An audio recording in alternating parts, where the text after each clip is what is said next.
let's dive into your time with Platinum Blonde. So you joined the Yes. band in 2011. You Yes. played on their album Now and Never from 2012. And I noticed that Rob Laidlaw, hopefully I'm saying the last name correctly, Yep. from Yep. Honeymoon Suite, he played bass on that album. Was that the Yep. connection into Platinum Blonde? That's my best guess without knowing.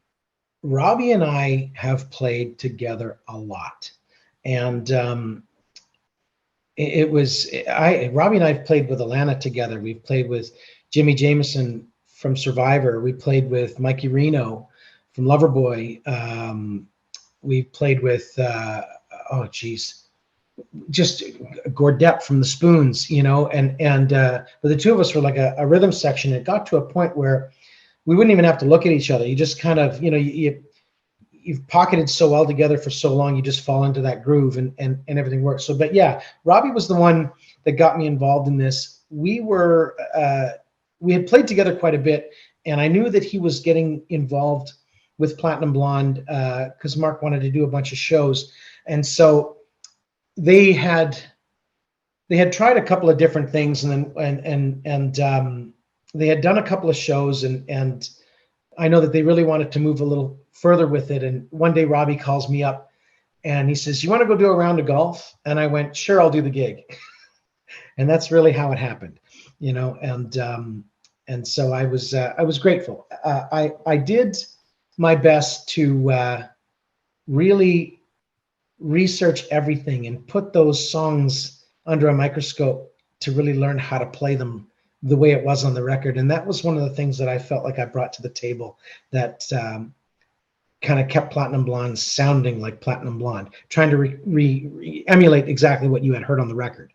So, but I do thank Robbie for getting me involved in that. And, 10 years, it's a long time, right? So it was good. Do you think he was going to butter you up on the golf course before asking?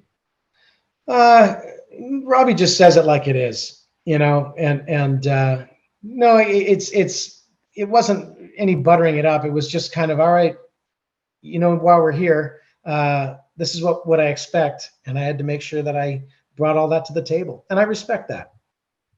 What would you say are the biggest challenges in joining an already established band that has a history and a discography that predates you joining? Is it learning all the songs? What's the hardest part? Is it fitting in with the people that already have their own vibe? Learning the songs is a big part of it, and learning them because sometimes they want to do things different, and you can't argue with them. They're the artists. They're the ones that want to do it their way. Whether we're going to extend this portion of the song, you may not understand why they want to do that. Just do it. Fitting in, and knowing your place.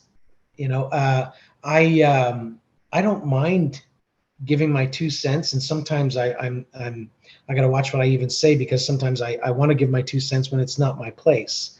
But if they're going to give me an opportunity to ask my opinion on something, then I can give it. But in the meantime, they're the artist and they're the ones that are paying you.